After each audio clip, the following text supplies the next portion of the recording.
What are games? Games are entertainment. They're a form of play, a set of rules that operate in confluence with their users to facilitate fun. Fun is fundamental to games of all kinds.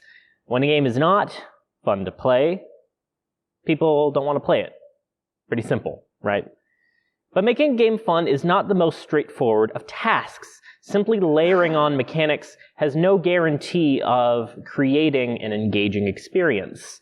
As game developers, we often get caught up in our own swell of ideas and passion for the medium, increasing scope and tacking on new game mechanics endlessly, but this doesn't necessarily entail a fun game.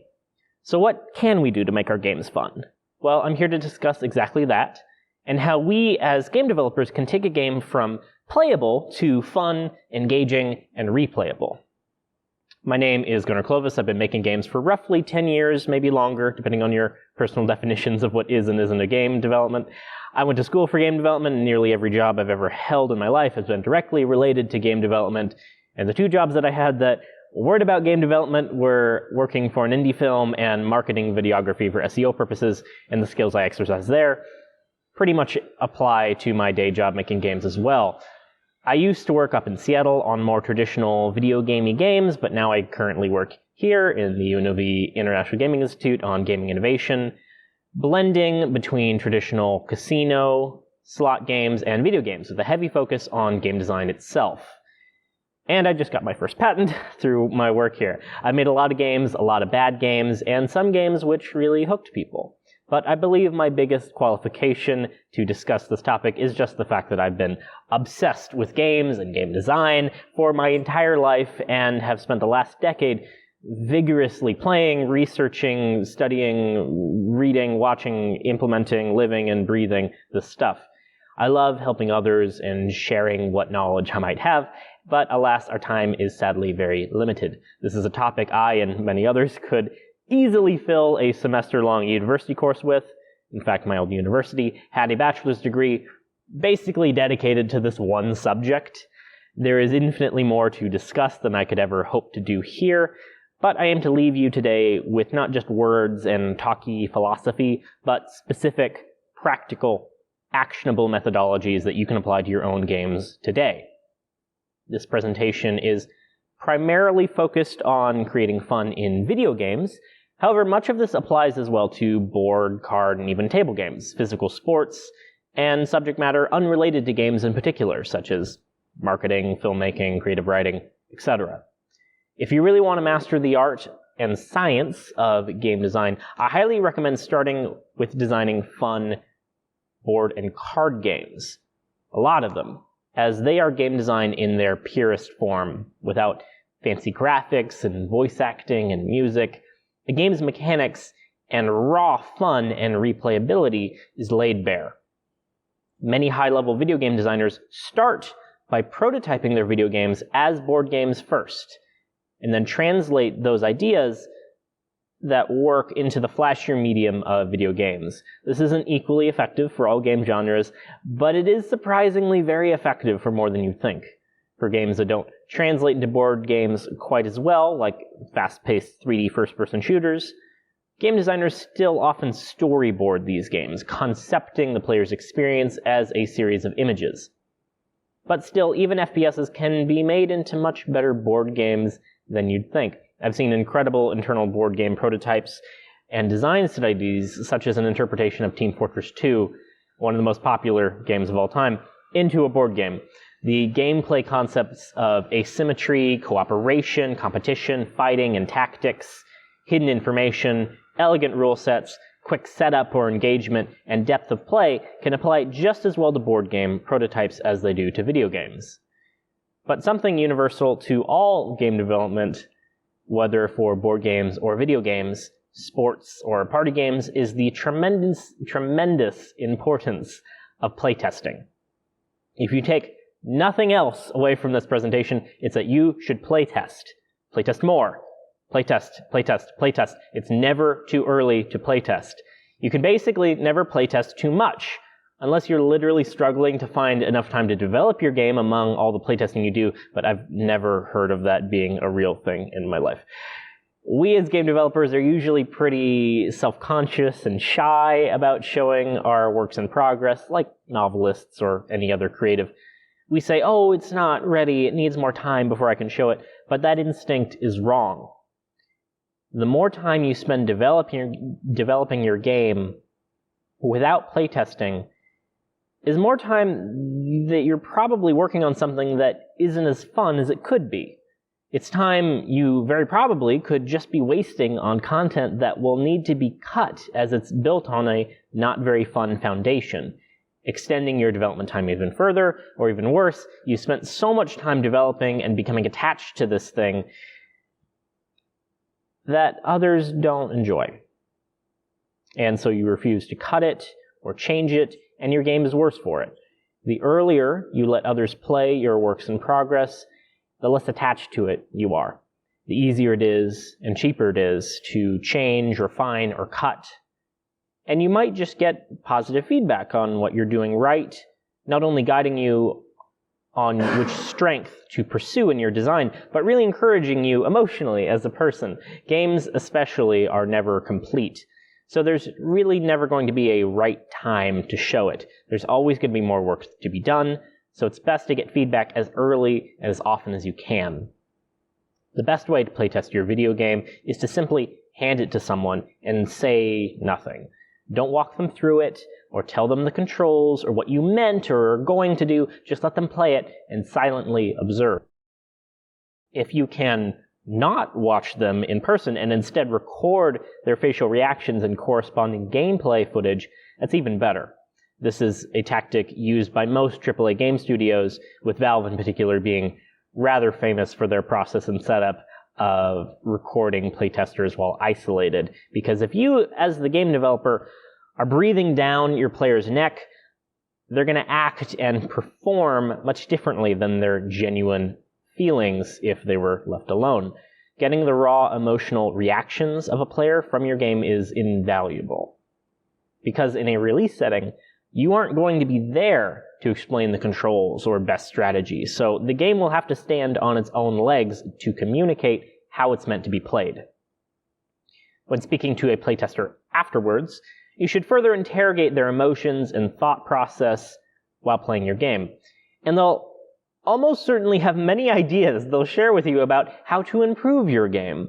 A golden rule of playtesting is that when a playtester recommends, it's not necessarily the right thing to do.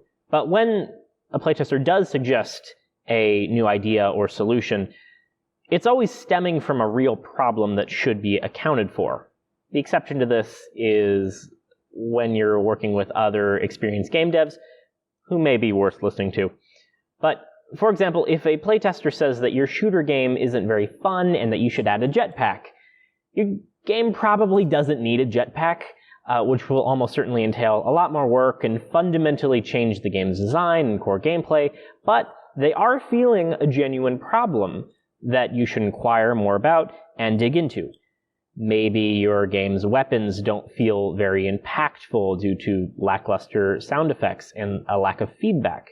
Or your enemies have too much health, so they're very spongy and the player's individual shots don't feel like they matter. Or maybe the suggestion of a jetpack specifically stems from a problem of verticality in your level design. A similar problem occurred during the development of, I think it was Unreal Tournament, where the shotgun, all the playtesters complained about it being too weak and that it should be buffed. But instead, the developers simply increased the volume and bass of the gun sound effect, which instantly solved the problem for every player. Everyone actually thought that they had buffed it, that they'd made it numerically stronger, but just the simple change in sound effect remedied the problem of a lack of fun. I've included quite a few graphs in this presentation, and I've tried to best boil these concepts down to as simple a science as possible within our tight time limitations, but sometimes science is more art than science. I'm trying to leave you with several specific actionable steps that you can take in the development of your games, but your mileage will certainly vary. Fun is subjective, and Everything is unique to each game, so the best way to improve and cover your bases is just to continually playtest. Every game design rule can of course be twisted or broken, but this is another subject where you should learn the rules before you break them. However, to address it now, there are rare times when you might want your game to not be fun. Fun is fundamental to most all games, and the most popular and successful games in the world focus pretty exclusively on invoking feelings of enjoyment and fun. Nintendo, the developer of not only the most profitable game franchises in the world, but the single most profitable media franchise of any kind in human history, in Pokemon, is vehemently dedicated to fun.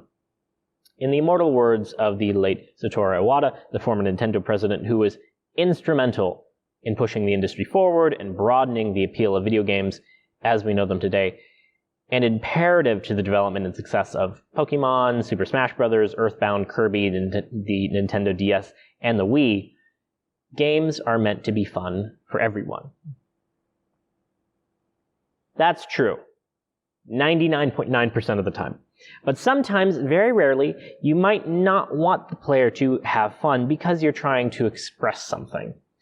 Horror games are typically the best example. Horror is about evoking fear in the player, something very un-Nintendo, so making the player feel incredibly empowered and have fun expressing themselves and demonstrating their skill and strategy may not be the best play for a horror game meant to incite feelings of helplessness, anxiety, tension, and fear. Look to classic Resident Evil and Silent Hills games for this concept. The original Resident Evil had a lot of very unfun mechanics, like the awful tank controls, some of which were simply technological and budgetary restrictions of the era, but they served to create a sense of dread and powerlessness. Later Resident Evil games basically became just action shooter games with very empowering combat that no longer felt like horror, and they were panned for it. Resident Evil 6, most notably.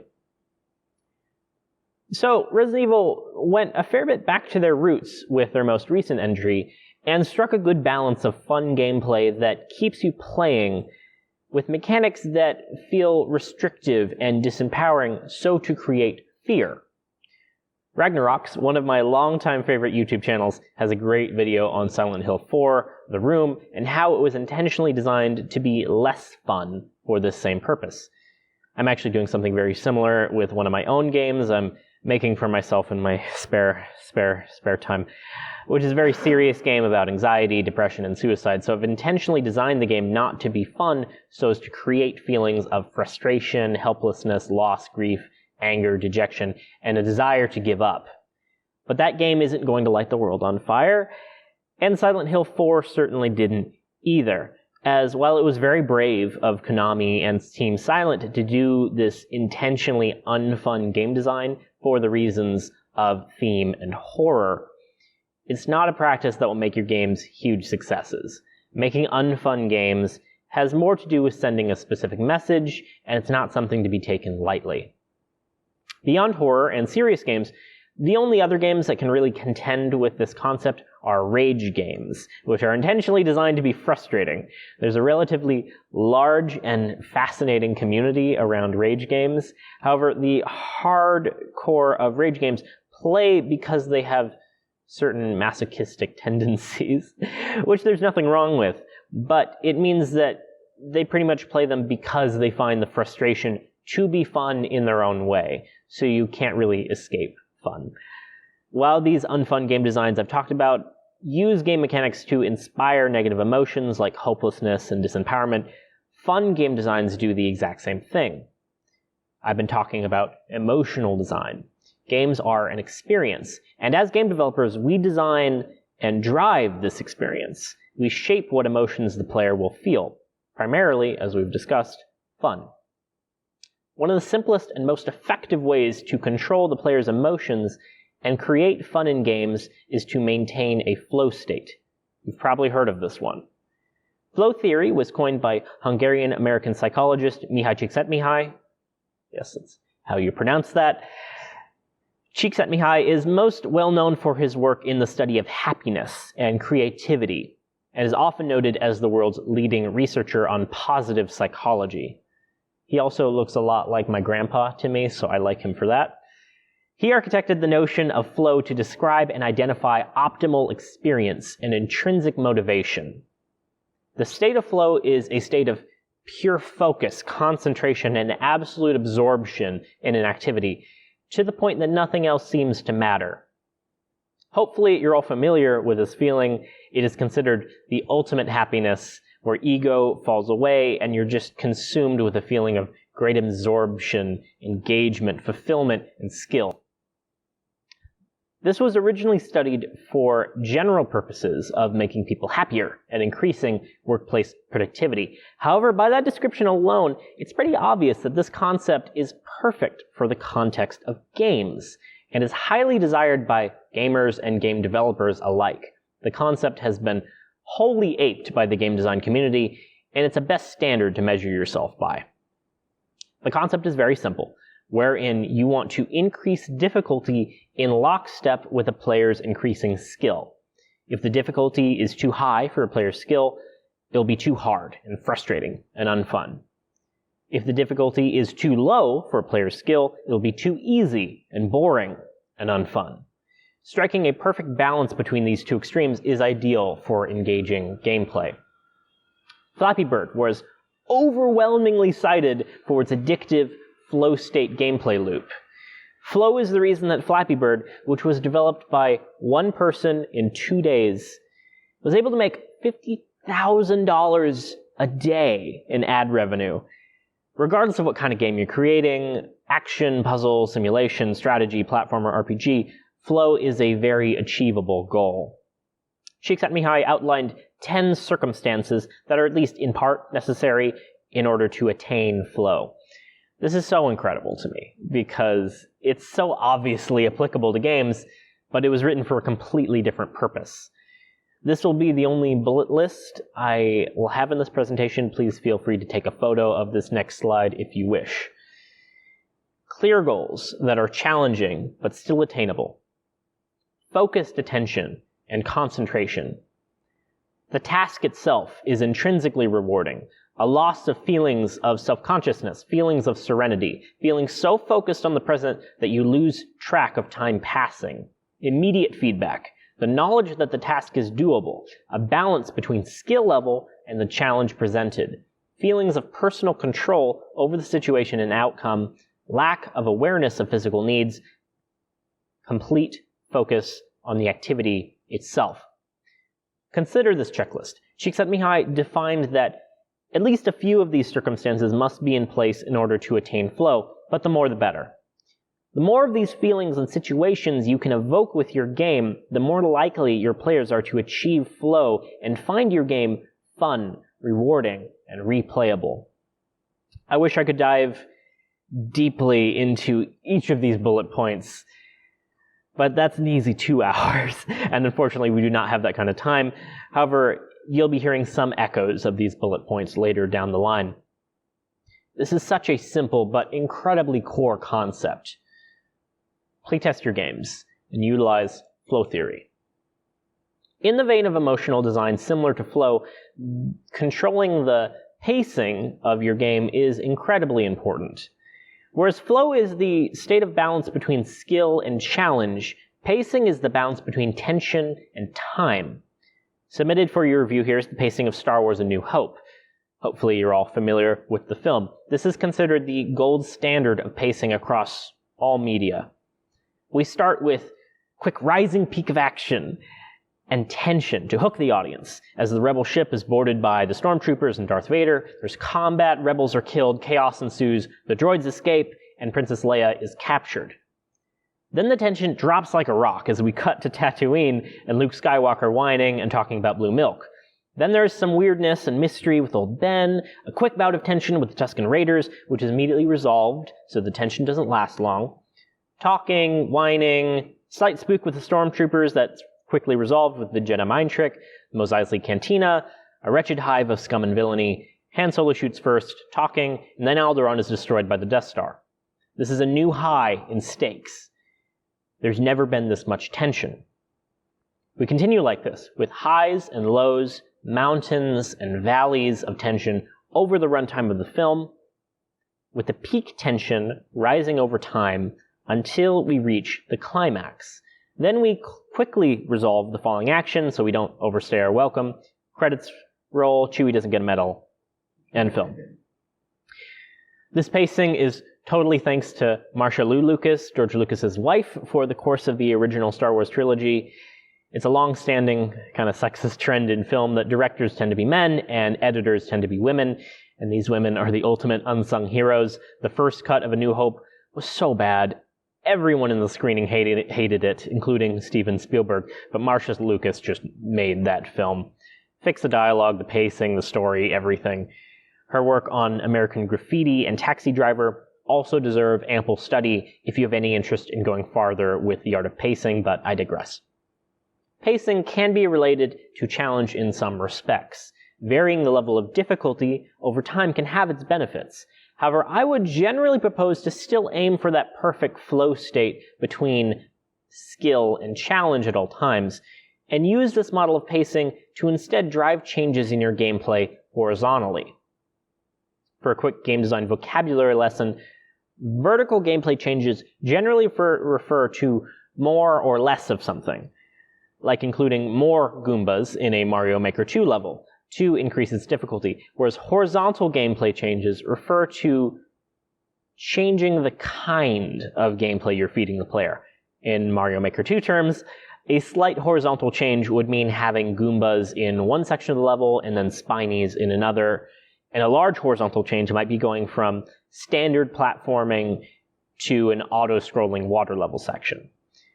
Vertical change is asking the player to do more or less of something, whereas horizontal change is asking the player to do different things. Both have their place in design. Referring to this pacing graph, you can apply this to difficulty, to gameplay, to story, to music even, to most anything. But your goal is to vary the player's emotions and tension. Enjoyment is derived from the build-up and release tension. This may seem obvious, but far too many games consist of the same thing over and over and over. Varying what you ask the player to do is vital to maintaining their interest. Even if you have a great, fun gameplay loop, if it's the same thing over and over without a break, it will eventually bore your players. All three of these lines are boring games, even though they have different levels of tension. Doom 2016 is a great example. Doom is overall an incredibly well-designed game with a fantastic health and combat system and mechanics that really reinforce each other and the emotions of power, fun, and tension that the player is meant to experience. However, it maintains the same relatively high level of tension throughout and doesn't vary enough. So the common response from players is that Doom 2016 is super fun, but no one finishes it because they get bored. It's fun, but not forever. Whereas here, this graph depicts the mission Priority Tuchanka from Mass Effect 3, a standout for not only the series, but games in general. As you can see, BioWare deliberately copied the pacing model from Star Wars. After you retrieve Eve from Surkesh, playing through this mission, fighting the Ravagers, exploring the ruins, facing and then utilizing Kalaros, it's all a series of peaks and valleys in tension and stakes. This may seem formulaic, because it is, but it's a formula that works. It's ingrained into our DNA to enjoy. It's the monomyth, it's the hero's journey, it's Dan Harmon's story circle. It's a universal model of engagement. I cannot stress enough how important this is to utilize. The best games all follow this general model. Halo, Mario, Bioshock, Portal, The Last of Us, even multiplayer games like Team Fortress 2 and Overwatch are designed to create the same effect. Highs and lows, peaks and valleys, and tension as you group up, scuffle, back off to heal, have a team fight, watch an ult get thrown, die, respawn. With low tension and low stakes, regroup, have a new team fight with higher stakes due to the ticking clock, and duke it out as everyone fires off their ults. It's a natural system. The countdown clock in Overwatch, to take the point, inherently increases the peak tension over time. But it's not a constant rise in tension because when you die or win out a team fight, the tension drops, continuously rising and falling until you reach the ultimate climax. This is the meat and potatoes of every good game. My favorite example is actually Left 4 Dead, where Valve literally took this formula and boiled it down to an exact science. Not for any handcrafted mission, but for an infinite amount of well-paced experiences led by the AI director. Valve distilled fun into an algorithm, and so the computer will procedurally generate new experiences following this model with peaks and valleys. And the result of this is that Left 4 Dead and Left 4 Dead 2 are some of the most infinitely replayable games out there, still with a massive, thriving community 10 years later. Playtest. Create a flow state and pace your game. There's so much more I wish I could discuss with you all. I'd love to delve into visceral, cognitive, social, and fantasy levels of player projection onto avatars and cognitive design theory, or Ralph Koster's theory of fun, or social play, or Katie Slen's and Eric Zimmerman's rules of play, but we are running out of time. My original desire was to do a 1-hour presentation on creating fun and a second 1-hour follow-up presentation on game feel, which is my favorite topic in all of game development, and the best way to make your games fun. However, it's a very broad subject with a lot of small, specific bits. I don't have time to give a deep dissection on this topic. However, I'd like to finish off with a small lightning round of actionable tips that you can implement in your game. And anything small enough to be delivered in this way falls under game feel. In short, game feel, or juice, is the elusive quality of tactile sensation when interacting with video games. It's our umami. Good game feel makes a game immersive and rewarding. All of the following tips are geared toward improving the quality of a pre-existing game or prototype, not shaping a new game design from scratch. There's plenty more that could be covered on that front, but that's outside the scope of this presentation. Okay, ready? Go. Use a nice color palette. So many games, especially Game Jam games, look so flat and dull and boring simply due to a lack of an effective color palette. Go to coolers.co and have the internet generate a nice color palette for your game. It makes a huge difference. Add sound effects to your game if you haven't already. This is obviously a basic one, but too many games, especially Game Jam games, lack sound. Use SFXR, a free sound effect generator tool, or just record some random noises or download anything. The inclusion of sound makes a massive change. Take 15 minutes during a game jam to produce some nice sounds. If you already have sounds, record some more. Give every action and verb in your game a sound. Make them bassy and loud. Make it a priority. Once you have sound effects, randomly vary the pitch using code. This takes one line of easy copy-paste code in any modern engine and makes everything sound so nice. Make sound effects pitch rise as you nurse a combo. Along the same lines, put music in your game if you haven't already. Any music. Put in more. There are tons of free music tracks and plenty of awesome composers in every community, with same basic code to make the music crossfade in and out corresponding to in-game events. A little bit of code for adaptive audio goes a long way. Add particle effects. Add more. This is too insanely easy using any modern engine. It should take 5 minutes to start having awesome particle effects in your game that change everything. Throw up dust particles when something lands. Smoke when something fires. Water splashing out of a pool. Spray blood. Even just some rain particles or randomly spinning squares or stars when something gets hit. Make the player leave a trail when they move. Add sparks and explosions and debris. Make the particle effects directional instead of flat. This all takes no time at all, and it adds so much to your game. Make it all big. Prioritize it. Make bodies and debris from your battles stick around so the player can walk through their handiwork after the dust settles.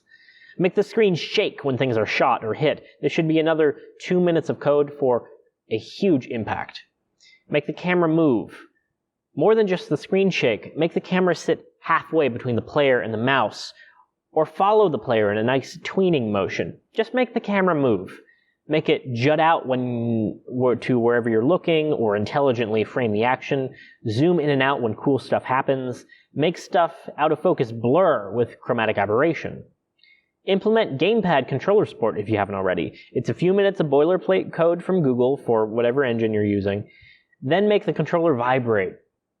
Every time you would make the screen shake, or more times than that, like when you get a pickup or a health pack or anything of note at all. Tween everything. Try just speeding up your game by 10%. Try it with a bunch of different values. Often just increasing the overall speed of everything in your game by 15% can take a boring game to very fun. Think about the decisions your game makes every moment. One of the most famous quotes in game design is Sid Meier's definition that a good game is a series of interesting decisions. Consider what choices your player is actually making moment to moment, and make them more interesting. Add new options, create obstacles and problems for the player to solve, and second-by-second decisions with a somewhat correct choice that isn't obvious. Add positive and negative side effects to each decision to complicate the issue, like slowing down the player when they're shooting, for example. When an enemy is hit or something impactful happens, freeze the game for a split second to make the player really feel the impact. When you hit an enemy, make them flash red. Do everything in your power to make it as clear as possible whenever you damage an enemy. If your player is damaged, make the entire screen flash red. Make them change animation, get knocked back, and of course, make a nice crunchy sound. Make damage numbers pop up above their head when they get hurt. Add recoil to guns. Do everything to make your game's feedback as clear as possible. Give everything personality. Make eyes that follow the mouse. Make the background objects pulse to the music. Double down on whatever your game is about. And stop the clock. That is all the time we have. If you'd like to discuss this any further, please don't hesitate to ask me. To create fun in your game, remember to playtest early and often. Remember to implement the circumstances of flow. Remember to pace your game with peaks and valleys of tension. And remember to create good game feel. Thank you so much, and have fun making games.